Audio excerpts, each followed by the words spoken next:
Hi souls. So ഇന്നൊരു video എന്ന് വെച്ച് കഴിഞ്ഞാൽ എങ്ങനെയാണ് നമുക്ക് സയൻസ് എങ്ങനെ നമുക്ക് എനർജി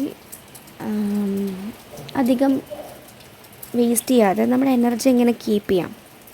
ഞാനൊരു വീഡിയോയിൽ എന്താ പറഞ്ഞപ്പോൾ എനിക്കൊരു കമൻറ്റ് വന്നിട്ടുണ്ടായിരുന്നു, എങ്ങനെ നമ്മുടെ എനർജി അല്ലെങ്കിൽ നമുക്ക് എങ്ങനെ അത് കീപ്പ് ചെയ്ത് വെക്കാമെന്ന്. കീപ്പ് ചെയ്ത് വെക്കുക എന്ന് പറയുമ്പോൾ ആദ്യം നമ്മൾ മനസ്സിലാക്കുക, നമ്മൾ ഈ ലോകത്തെ എല്ലാ സബ്സ്റ്റൻസും യൂണിവേഴ്സും എല്ലാം എനർജി കൊണ്ടാണ് ഉണ്ടാക്കിയിട്ടുള്ളത്. എനർജി, അതിന് വൈബ്രേഷൻസ് ഉണ്ട് അല്ലേ, അതിന് ഫ്ലോ ചെയ്തുകൊണ്ടിരിക്കും. ആ എനർജീനെ ഒരിക്കലും നമുക്ക് നശിപ്പിക്കാൻ പറ്റില്ല. അതിനെപ്പോഴും ട്രാൻസ്ഫോം ചെയ്യാനേ പറ്റുള്ളൂ, ഒരു ഫോമിൽ നിന്ന് അതോ ഫോമിലേക്ക്. നമ്മൾ ന്യൂട്ടൻ്റെ ലോ നമ്മൾ കേട്ടിട്ടുണ്ടായിരിക്കും. Energy neither can be created nor be destroyed, can be transformed to various energy form. Okay, അങ്ങനെയാണ് ന്യൂട്ടൻ്റെ തന്നെ അല്ലേ? അല്ല, ന്യൂട്ടൻ്റെ ലോ അല്ല എന്ന് തോന്നുന്നു. അതോ യെസ്, ഇങ്ങനെയാണ് എനർജിയുടെ കേസ്. ഓക്കെ, അപ്പോൾ അങ്ങനെ വരുമ്പോൾ നമുക്ക് കിട്ടുന്ന എനർജി, ഇപ്പോൾ നമ്മൾ ഈ ട്വിൻ ഫ്ലെയിം ജേണിയിലൂടെ അല്ലെങ്കിൽ സ്പിരിച്വൽ ജേണിയിലൂടെ കടന്നു പോകുമ്പോൾ നമുക്ക് എനർജി എങ്ങനെ ഇൻക്രീസ് ചെയ്യാം, എനർജി എങ്ങനെ ലോ ചെയ്യാം, അല്ലെങ്കിൽ എനർജി എന്തൊക്കെ കാര്യം കൊണ്ടാണ് ലോ വൈബ്രേഷനിലേക്ക് പോകുന്നത് എന്നൊക്കെ നമുക്ക് അറിയാൻ പറ്റും. സോ മാക്സിമം ഞാൻ പറഞ്ഞിട്ടുണ്ടായിരുന്നു, എപ്പോഴും നല്ല ഹൈ ഫ്രീക്വൻസി ആയിട്ടുള്ള മെഡിറ്റേഷൻ, വൈബ്രേഷൻസ് ഉള്ള സോങ്സ് കേൾക്കുക. ലോ വൈബ്രേഷൻ എന്ന് വെച്ചാൽ നമ്മൾക്ക് ഡൗൺ ആക്കുന്ന രീതിയിലുള്ള കാര്യങ്ങൾ കേൾക്കാതിരിക്കുക. That's a first method. Second method എന്ന് പറഞ്ഞു കഴിഞ്ഞാൽ, നമ്മൾ എനർജി എക്സ്ചേഞ്ച് എന്ന് പറയില്ല, നമ്മളൊരു കാര്യം അല്ലെങ്കിൽ നമ്മുടെ ഇൻഫോർമേഷൻസ് ഷെയർ ചെയ്യുമ്പോൾ നമ്മളൊരു പേയ്മെൻറ്റ് വാങ്ങണമെന്ന് പറയുന്നതും ഈ എനർജിയുടെ ഫ്ലോ ആണ്. അവിടെ എനർജി ഫ്ലോ ചെയ്യുന്നു. ഇപ്പോൾ ഒരാൾ ഡൗട്ട് ചോദിക്കുമ്പോൾ പറഞ്ഞു കൊടുക്കുമ്പോൾ ആ ഒരു പേഴ്സൻ്റെ എനർജി അവിടെ എക്സ്ചേഞ്ച് ചെയ്യുന്നുണ്ട്. അല്ലെങ്കിൽ ചിലവർ പറയണ കേൾക്കാം, സംസാരിക്കുമ്പോൾ നല്ല ഒരു ഭയങ്കര റിലാക്സേഷൻ ഫീൽ ചെയ്യുന്നുണ്ട് കേട്ടോ എന്ന് പറയാറുണ്ട്. കാരണം എൻ്റെ എനർജി അവിടെ കൊടുക്കുന്നുണ്ട്. അപ്പോൾ അവിടെ ഞാനൊരു കുഞ്ഞിനൊരു പേയ്മെൻറ്റ് വാങ്ങിയിട്ടില്ലെങ്കിൽ എൻ്റെ എനർജി അവിടെ വേസ്റ്റ് ചെയ്യാൻ, ഞാനത് എനർജീനെ റെസ്പെക്റ്റ് ചെയ്യുന്നില്ല എന്നാണ് അതിൻ്റെ അർത്ഥം. സോ മാക്സിമം ബൗണ്ടറി സെറ്റ് ചെയ്യുക. നമുക്ക് ഈ ഒരു ഹീലിംഗ് ചെയ്ത് വരുമ്പോൾ നമുക്ക് മനസ്സിലാവും, ഓരോരുത്തരുടെ എനർജി നമുക്ക് പൊസസ് ചെയ്യുന്നത് മനസ്സിലാവും. നമ്മൾ ഓരോരുത്തരോട് സംസാരിക്കുമ്പോൾ അവരുടെ വേർഡ്സിൽ നിന്നും ഒരു ആക്ഷനിൽ നിന്നും നമുക്ക് എനർജി മനസ്സിലാവും. ചിലവരോട് സംസാരിക്കുമ്പോൾ ഭയങ്കരമായിട്ട് എനർജി വാമ്പയേഴ്സ് പോലെ നമ്മുടെ എനർജി ഇങ്ങനെ ട്രെയിൻ ചെയ്ത് കൊണ്ട് നമ്മൾ എന്ത് പറഞ്ഞാലും, ഇപ്പോൾ നമുക്കിപ്പോൾ ഈ ജേണിയിൽ പോകുന്നവർക്ക് മാക്സിമം കരിയറും ജോലി പോയിട്ടിരിക്കുന്ന അവസ്ഥയായിരിക്കും, ഫിനാൻഷ്യൽ ലോസൊക്കെ വന്നിട്ടിരിക്കുന്ന സമയത്ത് ഇങ്ങനൊരു എനർജി വളരെ ലോ ആയിട്ടുള്ളൊരു പേഴ്സൺ വന്നിട്ട് വരുമ്പോൾ, അയ്യോ നിങ്ങൾക്ക് ഇങ്ങനെ പറ്റിയില്ലേ, അവർക്ക് ഇങ്ങനെയാണ്, ഇങ്ങനെ കമ്പാരിസൺ, ഗോസിപ്പായിട്ടോ അങ്ങനെ പല രീതിയിൽ നമ്മളോട് സംസാരിക്കുമ്പോൾ നമുക്കത് ചിലപ്പോൾ ഹേർട്ടാവാം, നമുക്ക് വളരെ ലോ ആയിട്ട് ഫീൽ ചെയ്യും നമുക്ക്. ബിക്കോസ് അവരുടെ ആ ഒരു എനർജിയാണ് നമുക്ക് എക്സ്ചേഞ്ച് ചെയ്തത്. സോ എനർജി നമ്മളിലേക്ക് വരാതിരിക്കാൻ വേണ്ടിയിട്ടാണ് നമ്മൾ ഓറ പ്രൊട്ടക്റ്റ് ചെയ്യണമെന്ന് പറയുന്നത്. ഞാനൊരു സെൽഫ് ക്ലെൻസ് പ്രെയർ എൻ്റെ ചാനലിൽ ഇട്ടിട്ടുണ്ടായിരുന്നു. നിങ്ങൾ അങ്ങനത്തെ കാര്യങ്ങൾ കൂടുതൽ കേൾക്കണം. മെഡിറ്റേഷൻസും അങ്ങനത്തെയൊക്കെ പോസ്റ്റ് ചെയ്യുമ്പോൾ അതാണ് നമുക്ക് കൂടുതൽ നമ്മുടെ സോളിന് യൂസ്ഫുള്ളായിട്ട് വരാത്ത പ്രാക്ടീസസ്. പക്ഷെ അത് കുറവ് ആൾക്കാർ കേൾക്കാം. ട്വിൻ ഫ്ലെയിം എന്നുള്ളൊരു നമ്മൾ ടാഗ് കൊടുത്താൽ അതാണ് കൂടുതൽ സ്റ്റോറീസ് കേൾക്കാം. തിരിച്ചാണ് ചെയ്യേണ്ടത്. ഓക്കെ, അപ്പോൾ അങ്ങനെ ചെയ്യുമ്പോൾ നമ്മൾ എനർജി പ്രൊട്ടക്റ്റ് ചെയ്യാൻ നമ്മൾ പഠിക്കും. പിന്നെ നമുക്ക് അങ്ങനെ പോകുമ്പോൾ തന്നെ നമുക്ക് ഇവിടുന്ന് നമ്മളിപ്പോൾ സ്ഥലത്തേക്ക് പോകുമ്പോൾ തന്നെ നമുക്ക് മാനിഫെസ്റ്റേഷൻ ചെയ്യാം. നമ്മളിപ്പോൾ ഒരു സ്ഥലത്തേക്ക് പോവുകയാണ്, അപ്പോൾ അവരെന്നോട് ഒന്നും ചോദിക്കില്ല, അവർ ഹാപ്പി ആയിട്ടുള്ള ടോക്കായിരിക്കും, ഹാപ്പി പ്രസൻസ് ആയിരിക്കും എനിക്ക് ഫീൽ ചെയ്യുക. അല്ലെങ്കിൽ അങ്ങനെ നമുക്ക് അഫർമേഷൻസ് പറഞ്ഞിട്ട് പോയി കഴിഞ്ഞാൽ അഫ്കോഴ്സ് നമ്മളോട് ആർക്കും ഒന്നും ചോദിക്കാൻ തോന്നില്ല. എന്തെങ്കിലും സന്ദർഭങ്ങളുണ്ടായിട്ട് ആ ഒരു സിറ്റുവേഷൻസിന് അപ്പോൾ അങ്ങനെ ചോദിക്കാൻ വരുമ്പോൾ തന്നെ എന്തെങ്കിലും ഒരു ഡിസ്റ്റർബൻസസ് വന്ന് അവരത് പോവും. അങ്ങനത്തെ സിറ്റുവേഷൻസും എനിക്ക് ഫീൽ ചെയ്തിട്ടുണ്ട്. സോ നമുക്ക് അഫർമേഷൻസ് ചെയ്തിട്ട് പോവാം. പ്ലസ് മാക്സിമം ക്രൗഡിലേക്ക് പോകാതിരിക്കുക. പോകുന്നുണ്ടെങ്കിൽ എപ്പോഴും ഓറ പ്രൊട്ടക്റ്റ് ചെയ്യുക. നമുക്കതിന് വേണ്ടി ക്രിസ്റ്റൽസ് ഒക്കെ ഇടാം. ബ്ലാക്ക് ടർമാലിനൊക്കെ ഇങ്ങനത്തെ എനർജീസൊക്കെ വരുമ്പോൾ പ്രൊട്ടക്റ്റ് ചെയ്യാൻ വേണ്ടിയിട്ടാണ് നമ്മൾ ഇടുന്നത്. ഓക്കെ, പിന്നെ നമുക്ക് സോൾട്ട് ബാത്ത് അങ്ങനത്തെ കുറച്ച് കാര്യങ്ങളൊക്കെ ഒന്ന് ശ്രദ്ധിച്ചു കഴിഞ്ഞാലും ഓറ പ്രൊട്ടക്റ്റ് ചെയ്യാനും നമ്മളെ പ്രൊട്ടക്റ്റ് ചെയ്യാനും പറ്റും. പിന്നെ നമ്മൾ മാക്സിമം സെക്കൻഡ് പോയിൻ്റായിട്ട് എനിക്ക് പറയാനുള്ളത്, മാക്സിമം എല്ലാവരും സ്പിരിച്വലായിട്ടുള്ള ഡീപ്പർ സ്പിരിച്വാലിറ്റിയിലേക്ക് കടന്നു ചെല്ലുക. കുറേ പേര് ഒരു മിഡിൽ സ്റ്റേജൊക്കെ എത്തിയവർ, ഫസ്റ്റ് വേവ് എന്ന് പറയാം, മിഡിൽ സ്റ്റേജ് അല്ലെങ്കിൽ പ്രോൺ ടു റിയൂണിയൻ ആവുന്ന ആ ഒരു സ്റ്റേജിലുള്ളവരാണ് ഫസ്റ്റ് വേവ് എന്ന് പറയുന്നത്. പിന്നെ നടുക്കിൽ വരുന്നവരാണ് second wave. And the first സ്റ്റേജിൽ ജസ്റ്റ് ഒന്ന് ഈ ഒരു ജേണിയിലേക്ക് കാല് വെച്ച അവരാണ് തേർഡ് വേവ് എന്ന് പറയാം. ഓക്കെ, അപ്പോൾ ഫസ്റ്റ് വേവിലുള്ള ആൾക്കാരാണെങ്കിൽ അപ്പോൾ നിങ്ങൾക്ക് ഓണോൻ്റെ സിറ്റുവേഷൻസ് ആയിരിക്കും, ഡി എമ്മിൻ്റെ സൈഡിൽ നിന്ന് പല രീതിയിലുള്ള കാര്യങ്ങളൊക്കെ ആയിരിക്കും സംഭവിക്കുന്നുണ്ടായിരിക്കാം. എനിക്ക് പറയാനുള്ളത് കംപ്ലീറ്റ്ലി ഡോർ ഷട്ട് ചെയ്യുക. കാരണം അവർക്ക് ഡീപ്പ് അവേക്കണിങ് നടക്കുന്ന സമയമാണ് ഇപ്പോൾ കറൻ്റ്ലി എർത്ത് 3Dയിൽ നിന്ന് 5Dയിലേക്ക് കംപ്ലീറ്റ്ലി ഡയമെൻഷൻ ഷിഫ്റ്റ് വരുന്ന സമയമാണ്. കംപ്ലീറ്റ് ആയിട്ട് ലോകത്തിൻ്റെ ഏതൊരു ഭാഗത്ത് പോയി നമ്മൾ നോക്കിയാലും കുറേ പേരൊക്കെ ഓരോ സ്ഥലത്ത് ആൾക്കാർക്കും അവേക്കണിങ് നടന്നുകൊണ്ടിരിക്കുന്നുണ്ട്. കാരണം നമ്മുടെ അവേക്കണിങ്ങിൻ്റെ സമയമാണ് എർത്തിൻ്റെ. അല്ലെങ്കിൽ ഈ ഭൂമിയുടെ ഓൾറെഡി ഭൂമിയുടെ ആ ഒരു ഇത് കഴിഞ്ഞുകൊണ്ടിരിക്കുകയാണ്. അപ്പോൾ ഇങ്ങനെ അവേക്കണിങ് വരുമ്പോഴാണ് സോൾ പർപ്പസ്, എന്താ പറയുക, നമുക്ക് പർപ്പസൊക്കെ ചെയ്യാനുള്ള കാര്യങ്ങളാണ്, അതിനാണ് വന്നതെന്ന് മനസ്സിലാക്കുന്ന സമയമാണ്. അല്ലാതെ 3D വേൾഡിൻ്റെ ഭംഗി ആസ്വദിക്കാനല്ല നമ്മൾ വന്നത്. അതൊരു ഭാഗം. പ്ലസ് നമ്മുടെ സോൾ പർപ്പസുണ്ട്. കുറേ പേരത് ചെയ്യാതെ അത് മറന്നു പോവുകയാണ്. കാരണം 3Dയുടെ ആ രസത്തിൽ അത് മറന്നുപോയി. നിങ്ങൾക്ക് കുറേ ഡീപ്പായിട്ടുള്ള ബുക്സ് വായിക്കാം. മാക്സിമം DMsനെ ചേസ് ചെയ്യാതിരിക്കുക, അവരങ്ങോട്ട് വിടുക. അവരുടെ അവേക്കണിങ് നമുക്ക് നടന്ന പോലെ അവർക്കും പല സിറ്റുവേഷനിലൂടെ നടന്നുകൊണ്ടിരിക്കും. അവർക്ക് ചിലപ്പോൾ ജോബ് ലോസ് ആയിട്ടായിരിക്കാം, റിലേഷൻഷിപ്പ് ഇഷ്യൂസ് ആയിട്ടായിരിക്കാം, ഹെൽത്ത് ഇഷ്യൂസ് ആയിട്ടായിരിക്കാം, പല രീതിയിലാണ് അവർ പെയിൻ അനുഭവിക്കുന്നുണ്ടായിരിക്കാം. ഇറ്റ് വിൽ ബി എക്സ്ട്രീം ആയിരിക്കും. ഓക്കെ, അപ്പോൾ എന്നോട് ഇതുപോലെ തന്നെ കുറച്ച് മാസങ്ങൾക്ക് മുന്നേ എന്നോടൊരു ലേഡി ചോദിച്ചിരുന്നു സ്പിരിച്വൽ ബുക്സ് എന്ന് പറഞ്ഞു. അപ്പോൾ ഞാൻ ആ സ്പിരിച്വൽ ബുക്സസ് ഞാൻ സീക്രട്ട് ലോ ഓഫ് അട്രാക്ഷൻ്റെ കുറേ ബുക്സൊക്കെ വായിച്ചിട്ടുണ്ട്. സീക്രട്ട്, അതുപോലെ സബ് കോൺഷ്യസ് മൈൻഡ് റിപ്രോഗ്രാമിൻ്റെ ബുക്സൊക്കെ ഞാൻ വായിച്ചിട്ടുണ്ട്. പക്ഷേ നമുക്ക് ആഫ്റ്റർ ഡെത്ത് എന്ന് വെച്ച് കഴിഞ്ഞാൽ നമ്മളീ വരുന്നത് എന്തിനാണെന്ന് കറക്റ്റായിട്ട് അറിയണമെങ്കിൽ നമ്മുടെ എന്താ പറയുക, ഒരു ബുക്കുണ്ട്, ലോസ് ഓഫ് സ്പിരിച്വൽ വേൾഡ് എന്ന് പറഞ്ഞിട്ട്. അതിൻ്റെ മലയാള പ്രവർത്തനമുണ്ട്, പരലോക നിയമങ്ങൾ എന്ന് പറഞ്ഞിട്ട്. അത് വളരെ അധികം റേറ്റൊന്നുമില്ല, പക്ഷെ നിങ്ങൾ മസ്റ്റ് റീഡ് ചെയ്യണം ആ ബുക്ക്. കാരണം മുന്നേയും എനിക്ക് ഈ ഒരു ബുക്കിൻ്റെ റെഫറൻസ് വരാറുണ്ട്, പക്ഷെ ഞാനത് അത്ര അതിങ്ങനെ വിട്ടുപോയി. കുറേ ബുക്സിൻ്റെ ഇങ്ങനെ അഫ്കോഴ്സ് ഇത് വായിക്കണം, ബിക്കോസ് അതിൽ ട്വിൻ സോളിനെ കുറിച്ചിട്ടൊരു ഭാഗം പറയുന്നുണ്ട് ഒരു പേജ് നമ്പറിൽ. ഓക്കെ, അപ്പോൾ അതിൽ പറയുന്നുണ്ട് ഈ ട്വിൻ സോൾസ് ഉണ്ടാകുന്നത് ആഫ്റ്റർ 100 വർഷത്തിന് ശേഷം, ഇത്ര വർഷങ്ങൾക്ക് ശേഷമാണ് ഭൂമിയിലേക്ക് അവരെ പറഞ്ഞു വിടുന്നത്. ഇനി നമ്മളിതൊന്ന് മനസ്സിലാക്കാണ്ട് നമ്മൾ മരണപ്പെട്ടു പോവുകയാണെങ്കിൽ ഇനിയും കുറേ വർഷങ്ങൾക്ക് ശേഷമായിരിക്കും എഗെയിൻ റീബർത്ത് സംഭവിക്കുക. അങ്ങനെ ഉണ്ടെങ്കിൽ അത് വായിക്കുമ്പോഴാണ് നമുക്ക് ശരിക്കും നമ്മളുടെ ബോധം, അല്ലെങ്കിൽ ഈ ഭൂമിയിലേക്ക് വന്നിട്ട് നമ്മൾ ചെയ്യുന്ന പ്രവർത്തികളെ കാര്യങ്ങളും കൂടുതൽ അവെയർനെസ്സിലേക്ക് കൊണ്ടുവരാം. ആ ബുക്കിൻ്റെ ഷോർട്ടായിട്ട് പറയാം, ഒരു സ്ത്രീ ഉണ്ട്, അവരുടെ 2 മക്കൾ വളരെ ചെറിയ ഏജ് 29-30 ഏജിൽ ഒരു ആക്സിഡൻറ്റിൽ സ്പോട്ടായിട്ട് മരണപ്പെടുകയാണ്. അതിനുശേഷം അവരുടെ സോള് ഈ അമ്മയുമായിട്ട് കണക്റ്റ് ചെയ്തിട്ട് ഓട്ടോ റൈറ്റിംഗ് ചെയ്തിട്ടുള്ള ബുക്കാണ്. അതിൽ കറക്റ്റായിട്ട് പറയുന്നുണ്ട് സോളിൻ്റെ, കാരണം നമ്മൾ മരണപ്പെട്ടു പോയി കഴിഞ്ഞാൽ ശരിക്കും ഒരു 7 സ്കെയിൽ വരെ പറയാം. അതിൽ 1, 2, 3 എന്ന് പറയുന്നത് വളരെ താഴ്ന്ന സ്റ്റേജാണ്. അത് ഭയങ്കര ഹെല്ല് പോലെ പറയാം.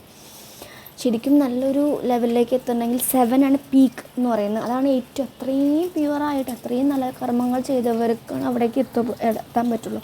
സോ അവരും ഏതാണ്ട് ആ ഒരു ലെവലിലൊക്കെയാണ് എത്തിയിട്ടുള്ളത്. അപ്പോൾ അവിടുത്തെ സോൾ മരിച്ചു കഴിഞ്ഞാലുള്ള റീബർത്ത് ഡെത്ത് എക്സ്പീരിയൻസസാണ് അവർ ഷെയർ ചെയ്യുന്നത്. കുറേ പേര് ഇങ്ങനത്തെ ബുക്സസ് എഴുതിയിട്ടുണ്ട്. പക്ഷേ ഈ ഒരു ബുക്കിൽ കറക്റ്റായിട്ട് പറയുന്നുണ്ട്, നിങ്ങളതൊക്കെ ഒന്ന് വായിച്ചിരിക്കുക. കാരണം നമ്മൾ ഈ DMൻ്റെ പിന്നാലെ ഇങ്ങനെ പോയിട്ട് പ്രത്യേകിച്ച് ഒരു കാര്യമില്ല. നമ്മുടെ സോളിൻ്റെ ഇവോല്യൂഷന് വേണ്ടിയിട്ടാണല്ലോ ഈ ഒരു ജേർണിയിൽ വന്നിട്ടുള്ളത്. അപ്പോൾ മാക്സിമം നോളേജസ് ഗെയിൻ ചെയ്യുക.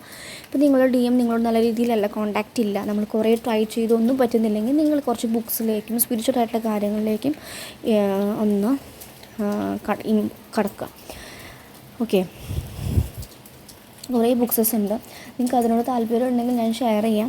അപ്പോൾ അങ്ങനെ വായിച്ച് നിങ്ങൾക്ക് കൂടുതൽ നോളേജ് കിട്ടും. കാരണം ചിലവർക്ക് ഈ ഒരു സോൾ പർപ്പസ് എന്ന് പറഞ്ഞാൽ ചിലവർക്ക് സൈക്കിക് മീഡിയമായിട്ട്, ചിലവർക്ക് കമ്മ്യൂണിക്കേഷൻസൊക്കെ കേൾക്കാൻ പറ്റും. ചില സ്വപ്നത്തിൽ ആസ്ട്രലിൽ ചിലപ്പോൾ ആരും വന്ന് കമ്മ്യൂണിക്കേറ്റ് ചെയ്യുന്ന പോലെ, ഇപ്പോൾ നിങ്ങൾ DM വന്ന് കമ്മ്യൂണിക്കേറ്റ് ചെയ്യുന്നുണ്ടായിരിക്കാം, അല്ലെങ്കിൽ ഏതെങ്കിലും ഒരു സോൾ വന്ന് കമ്മ്യൂണിക്കേറ്റ് ചെയ്യുന്നുണ്ടായിരിക്കാം.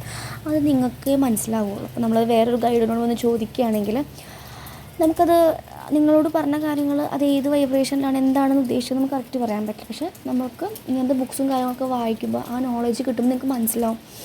ചില സോൾ നമ്മളോട് വന്ന് കമ്മ്യൂണിക്കേറ്റ് ചെയ്യും. കാരണം അവർക്ക് സൂയിസൈഡൊക്കെ ചെയ്തിട്ട് മരിച്ച ഒരു സോളാണെങ്കിൽ അവർക്ക് ഒരിക്കലും ആ റിയലത്തിൽ മീൻസ് ആ ഒരു ഡയമെൻഷനിലേക്ക് എത്തിപ്പെടാൻ സാധിക്കുന്നുണ്ടാവില്ല. അപ്പോൾ അവർ ബുദ്ധിമുട്ടുന്നുണ്ടായിരിക്കും. കാരണം അടുത്തൊരു ബോഡി കിട്ടാൻ വേണ്ടി ഒരു വേദനിച്ച് നിൽക്കുന്നുണ്ടായിരിക്കും. അതാണ് ചിലവർ ശരീരത്തിലേക്ക് ഈ ഒരു ഗോസ്റ്റിൻ്റെ പ്രസൻസൊക്കെ ഫീൽ ചെയ്യുന്നത്. ബിക്കോസ് അവർക്ക് ആ ഒരു ശരീരം കിട്ടി ആ കർമ്മം കഴിഞ്ഞാൽ അവർക്ക് അങ്ങോട്ട് പോകാൻ സാധിക്കുള്ളൂ. അപ്പോൾ ചിലവർ അങ്ങനെയായിരിക്കും നമ്മളുടെ ജേർണിയെ ഹെൽപ്പ് ചെയ്യാൻ വേണ്ടി നമ്മുടെ ആൻസിസ്റ്റേഴ്സൊക്കെ ചിലപ്പോൾ നമ്മളോട് കമ്മ്യൂണിക്കേറ്റ് ചെയ്യുന്നതായിരിക്കും. എനിക്ക് അങ്ങനെ ഉണ്ടായിട്ടുണ്ട്, പക്ഷേ എനിക്കിത് അറിയുന്നുണ്ടായിരുന്നില്ല ഇങ്ങനെയാണെന്ന്. പക്ഷെ ഇപ്പോൾ ഞാൻ കംപ്ലീറ്റ്ലി എൻ്റെ ആ ഒരു ആൻസിസ്റ്റർ എന്ന് പറഞ്ഞ ഒരു സിസ്റ്ററാണ്, കസിനാണ്, മൂപ്പരാൾ സറണ്ടർ ചെയ്ത് വിട്ടപ്പോൾ പിന്നെ ഞാൻ അങ്ങനെ സ്വപ്നങ്ങൾ കാണാറില്ല. എനിക്ക് തോന്നുന്നു മേ ബി ശരീരം മീൻസ് ഒരു ഇതിൽ നിന്ന് കടന്നിട്ടുണ്ടായിരിക്കുമെന്ന് സറണ്ടർ ചെയ്തപ്പോൾ കംപ്ലീറ്റ്ലി ആ സോൾ എന്താ പറയുക ഇവല്യൂഷൻ സംഭവിച്ചു. ഇവല്യൂഷൻ എന്നല്ല പറയുക, ആ സോളിൻ്റെ ആ ഒരു മോക്ഷം കിട്ടിയെന്ന് വിചാരിക്കുന്നു. ബിക്കോസ് പിന്നെ ആ ഒരു അഫർമേഷൻസ് അല്ലെങ്കിൽ ആ ഒരു സോളിനെ കംപ്ലീറ്റ്ലി സറണ്ടർ ചെയ്തതിന് ശേഷം ഞാൻ അങ്ങനെ സ്വപ്നങ്ങളോ കമ്മ്യൂണിക്കേഷനോ എനിക്ക് വന്നിട്ടില്ല. മുന്നേ എനിക്കിങ്ങനെ മൂപ്പരാളുടെ മരണശേഷം എനിക്ക് രാത്രി കിടക്കുമ്പോഴൊക്കെ വീട്ടിൽ വന്നിട്ട് ഇങ്ങനെ ആരോ ഇങ്ങനെ ചെറുതായിട്ട് ചെറിയൊരു വോയിസ് കമ്മ്യൂണിക്കേറ്റ് ചെയ്യുന്ന പോലെ കേൾക്കാറുണ്ട്. എന്താണെന്നൊന്നും എനിക്ക് മനസ്സിലാവാറില്ല. ഇങ്ങനെ എന്ന രീതിയിൽ ഇങ്ങനെ കോൺടാക്റ്റ് ചെയ്യുക, ഇങ്ങനെ സംസാരിക്കാറ്. അപ്പം അന്നൊക്കെ എനിക്ക് ഭയങ്കര പേടിയാവാറ്. കാരണം അന്നും സ്പിരിച്വൽ ജേർണിയിലേക്ക് കടന്നിട്ടില്ല, അറിഞ്ഞുകൂടായിരുന്നു. പിന്നീട് ഇപ്പോഴാണ് അതൊക്കെ ഞാനിങ്ങനെ ഇതാക്കണം. ഇത് ഇങ്ങനത്തെ ചിലർക്ക് സൈക്കിക് മീഡിയമായിട്ട് ഗിഫ്റ്റായിട്ട് കിട്ടുന്നവരുണ്ട്. അങ്ങനെ കുറേ പേര് ചെയ്യുന്നുണ്ട്. ആഫ്റ്റർ ഡെത്ത് മകൾ മരിച്ചിട്ട് നമ്മൾ ഒരു ആക്ടർ ഉണ്ടായിരുന്നു, ആക്ട്രസ് ശരണ്യയുടെ സോൾ അമ്മയുമായിട്ട് കമ്മ്യൂണിക്കേറ്റ് ചെയ്യുന്നത് ESP പാരനോർമൽ എന്നൊരു ചാനലുണ്ട്, അതിൽ കണ്ടിട്ടുണ്ട്. ആ ഒരു എക്സ്പീരിയൻസസൊക്കെ പറയും. നമുക്കങ്ങനെ ചെയ്യാനൊക്കെ സാധിക്കും. ചെയ്ത ഒരു ടാരോട്ട് കൺസൾട്ടൻ്റാണെന്നും ആ മാഡം തെരേസ എന്നാണ് മാഡം, ആൾ സൈക്കിക് മീഡിയമാണ്. ഇങ്ങനെ അവർക്ക് സംസാരിക്കാനും അതിനുള്ളൊരു ഗിഫ്റ്റായിട്ട് കിട്ടിയതാണ്. ഒരു കോഴ്സ് ചെയ്തിട്ടൊന്നുമല്ല. അപ്പോൾ ചിലർക്ക് ഇങ്ങനെ ഗിഫ്റ്റായിട്ട് കിട്ടും. ട്വിൻ ഫ്ലെയിം ജേർണിയിൽ പോകുന്നവർക്ക് പല രീതിയിലായിരിക്കും ഒരു സോൾ പർപ്പസ് ഉണ്ടാവും. എല്ലാവരും ടാരോ റീഡിങ്ങും റേക്കി ഹീലിങ്ങും ഒന്നും ആയിരിക്കില്ല. ചിലവർക്ക് സൈക്കിക് മീഡിയമായിട്ട് ഇങ്ങനെ ഒരു പാരനോർമലായിട്ട് വരാൻ ചാൻസസ് ഉണ്ട്. ചിലവർക്ക് വേറെ രീതിയിൽ പല പല മെത്തേഡ്സും. ബിക്കോസ് ഇതൊക്കെ മനസ്സിലാക്കി തരുന്നത് വെച്ച് കഴിഞ്ഞാൽ ആഫ്റ്റർ ഡെത്ത് എന്ന് പറയുന്നത് മരണപ്പെട്ട് കഴിഞ്ഞു പോയി എന്നല്ല. അതെന്ന് പറയുന്ന ഈ ഒരു സ്റ്റേജ് കഴിഞ്ഞ് അടുത്ത സ്റ്റേജിലേക്ക് അടുത്ത ഡോറ് ഓപ്പൺ ചെയ്ത് പോകുന്ന പോലെയാണ്. അപ്പോൾ നിങ്ങൾക്ക് ആ ബുക്സ് വാങ്ങുകയാണെങ്കിൽ കുറേ കാര്യങ്ങൾ അറിയും. ബിക്കോസ് മസ്റ്റ് റീഡ് ബുക്കാണ്. നമ്മൾ ജീവിച്ചിരിക്കുകയാണെങ്കിൽ നമുക്ക് ആഫ്റ്റർ ഡെത്തും കാര്യങ്ങളൊക്കെ അറിയണം. കാരണം ആ അറിയുമ്പോഴാണ് അതിൽ ട്വിൻ സോളിനെ കുറിച്ചിട്ടും പറയുന്നുണ്ട്. ട്വിൻ സോൾ എന്നാണ് അതിൽ പറയുന്നത്. 119 പേജാണ് തോന്നുന്നത്. അപ്പോൾ നിങ്ങൾക്ക് താല്പര്യമുണ്ടെങ്കിൽ ആ ഒരു ബുക്ക് വാങ്ങാം, റീഡ് ചെയ്യാം. ഓക്കെ, അപ്പോൾ നമുക്ക് കുറേ കാര്യങ്ങൾ നിങ്ങൾക്ക് വരുന്ന കുറേ സൈക്കിക്കായിട്ടുള്ള കുറേ കമ്മ്യൂണിക്കേഷൻസും ഡ്രീംസും ഒക്കെ ചിലപ്പോൾ ആ ഒരു ബുക്സ് വായിക്കുമ്പോൾ നിങ്ങൾക്ക് ഇതാണ് അന്ന് വന്നത് എന്ന് മനസ്സിലാക്കാൻ സാധിക്കും. പിന്നെ എനിക്ക് പറയാനുള്ള സ്വന്തമായിട്ട് നിങ്ങൾ കണ്ടുപിടിക്കുക. ഓരോ എക്സ്പീരിയൻസസ് വരുമ്പോൾ സ്വന്തമായിട്ട് നമുക്കിതെന്താണ് വന്നത്, ഇത് കാരണം നിങ്ങൾക്ക് അതിൽ ആ ഒരു വരുന്നത് നിങ്ങൾക്കുള്ള ഒരു സോൾ പർപ്പസ് ആയിരിക്കും. അത് നിങ്ങൾ വേറൊരു സ്പിരിച്വലായിട്ടുള്ള ആൾക്കാരോട് അതെന്തുകൊണ്ടാണ് വന്നതെന്ന് പറഞ്ഞു തരുമെന്ന് പറയുമ്പോൾ നിങ്ങളുടെ സോൾ പിന്നെ ഡെവലപ്പ് ആവുന്നില്ല. അപ്പം നിങ്ങൾ സ്വയമായിട്ട് അതിപ്പോൾ അതിന് വേണ്ടിയിട്ടും ആ ഒരു കാര്യം മനസ്സിലാക്കാൻ വേണ്ടി നിങ്ങൾ കുറേ ബുക്സ് വായിക്കേണ്ടി വരും. ചിലപ്പോൾ എന്തെങ്കിലും ഹീലിംഗ് ചെയ്യേണ്ടി വരും. അങ്ങനെ പല കാര്യങ്ങൾ അണ്ടർഗോ ചെയ്യേണ്ടി വരും. അതിനൊക്കെ കൂടിയിട്ടാണ് ഇങ്ങനെ വരുന്നത്. ഇപ്പോൾ നിങ്ങൾക്ക് റീയൂണിയൻ ആവണമെന്ന് ആഗ്രഹിക്കുമ്പോൾ ചിലപ്പോൾ അതിൻ്റെ സ്റ്റേജിലേക്ക് എത്തണമെങ്കിൽ പല ഘട്ടങ്ങളിലൂടെ കടന്നു പോകേണ്ടി വരും. അത്രയും സ്പിരിച്വലായിട്ട് നമ്മൾ ക്ലെൻസ് ആവേണ്ടി വരും.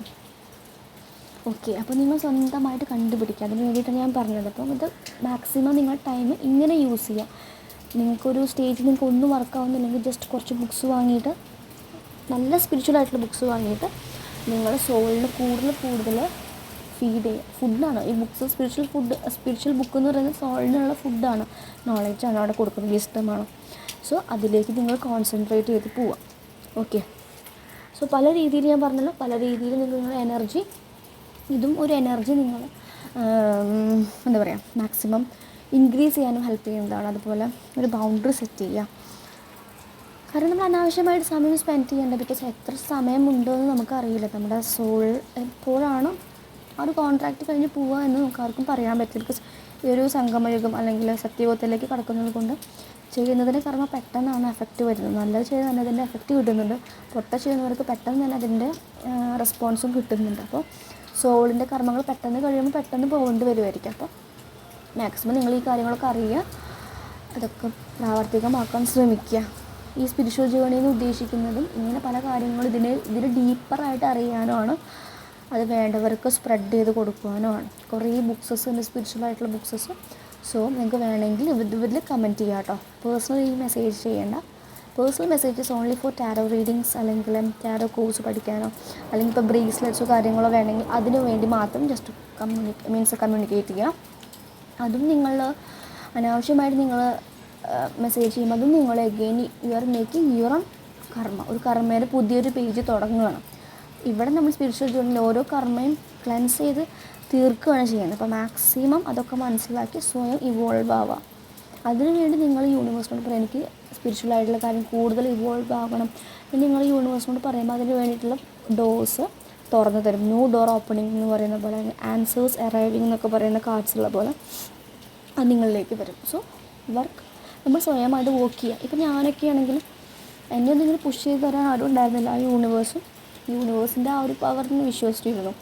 അതാണ് എന്നെ ഇതുവരെ എത്തിച്ചിട്ടുള്ളത്. ഇങ്ങനെയുണ്ടായിരുന്ന ആ ഒരു ബ്രേക്കപ്പ് അല്ലെങ്കിൽ ആ ഒരു പെയിനിൽ നിന്ന് ഇത്രയും വിസ്റ്റത്തിലേക്കും അല്ലെങ്കിൽ കുറച്ചും കൂടി ഉയർന്ന തലത്തിലേക്ക് മാറാൻ പറ്റിയിട്ടുണ്ടെങ്കിൽ അതൊക്കെ ആ യൂണിവേഴ്സിൻ്റെയും ആ ഇന്നർ വർക്കിൻ്റെയും ഒക്കെ പവറാണ്. ഓക്കെ, സോ യൂണിവേഴ്സിനെ ട്രസ്റ്റ് ചെയ്യുക, നിങ്ങളെ ട്രസ്റ്റ് ചെയ്യാം. എല്ലാ സിറ്റുവേഷൻസും ചേഞ്ച് ആവും. വിത്തൗട്ട് പെയിൻ നോ ഗെയിൻ എന്ന് പറയുന്ന പോലെയാണ്. ആ പെയിൻ പിന്നീട് നിങ്ങൾക്ക് മനസ്സിലാവും. അപ്പോൾ നിങ്ങൾ മാക്സിമം ടൈംസ് യൂസ് ചെയ്യും. നല്ല ബുക്സും കാര്യങ്ങളൊക്കെ വായിച്ച് ഇത് യൂട്ടിലൈസ് ചെയ്യാം നിങ്ങളുടെ ടൈം എന്ന് പറയുന്നത്. ഓക്കെ, അനാവശ്യമായിട്ടുള്ള കുറച്ച് ഈ ന്യൂസ് അപ്ഡേറ്റ്സ് അങ്ങനത്തെ കാര്യങ്ങളൊക്കെ മാക്സിമം കുറയ്ക്കുകയാണ്. ശരിക്കും സ്പിരിച്വൽ ജേർണിയിൽ പോകുമ്പോൾ ഓട്ടോമാറ്റിക്കലി ഈ ന്യൂസ് TV ഒന്നും കാണില്ല. ഞാനൊന്നും TV കാണാറില്ല. ഓക്കെ, അപ്പോൾ നമ്മളുടെ കുറേ അനാവശ്യ ഇൻഫോർമേഷൻസ് വരുമ്പോൾ ബ്രെയിനിൽ ആ ഒരു സ്പേസ് പോവുകയാണ്. ഇനി നമ്മുടെ ബ്രെയിനിലേക്ക് കൂടുതൽ ഫീഡ് ചെയ്യേണ്ടത് സ്പിരിച്വൽ ആയിട്ടുള്ള കാര്യങ്ങൾ. ബിക്കോസ് അതാണ് നമുക്ക് ലൈഫിൽ ഇനി യൂസായിട്ട് വരുന്നത്. ബാക്കിയുള്ള എല്ലാം ജസ്റ്റ് ഒരു വേസ്റ്റ് പോലെ ആയിരിക്കും. Okay, so thank you.